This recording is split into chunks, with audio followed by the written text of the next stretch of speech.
Yo, what's up, family?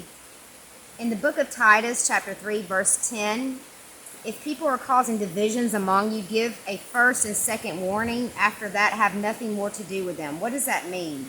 In verse 9, Titus has been commanded by Paul to avoid wasting time on certain activities. Most of these involve some aspects of bickering and arguing, just fighting, basically. Here, Paul adds a warning about people who insist on stirring up division. Titus is to warn them twice and then have nothing to do with them. This is similar to the pattern given in Matthew 18:15 through 17. However, false teachers, agitators, and such are not being given a platform or undue attention in the church.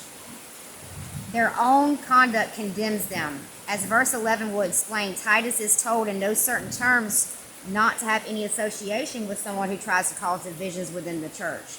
As the earlier Christian church grew, problems with false teachers grew as well.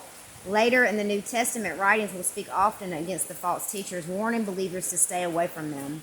Second, John, in the book of John, chapter 1, verses 10 through 11, teaches something similar to Paul's warning, that those who insist on rejecting sound doctrine should not be supported in any way whatsoever.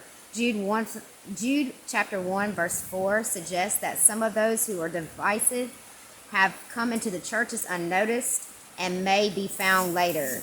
I mean, seriously, guys, just pay attention to what's going on in today's church. That's why I haven't attended church for over 10 years. Even today, false teachers and troublemakers cause problems within the churches. Church leaders must carefully and courageously correct false teaching, and you're not seeing a lot of that today at all. They're sugarcoating the scriptures, they're adding to it, they're taking from it, they're making people feel comfortable in their sin. And at times they will make a point of having nothing to do with false teachers or dividers. Paul reminds Titus of 7 positive behaviors and 7 contrasting sins, which he is to insist on teaching correctly. False teachers are to be cut off, not given a public platform. Believers are not to waste time bickering, but to focus on good works and urgent needs. This passage also explains how salvation is entirely the result of God's grace and not our own good deeds, family. You can cross-reference many scriptures. I'll read you guys a few that go along with Titus 3:10. Romans 16:17, I appeal to you, brothers, to watch out for those who cause divisions and create obstacles contrary to the doctrine that you have been taught. Avoid them. 2 John 1:10, if anyone comes to you and does not bring this teaching, do not receive him into your house or give him any greeting. 2 Thessalonians 3:14, if anyone does not obey what is said in this letter, take note of that person and have nothing to do with him, that he may be ashamed.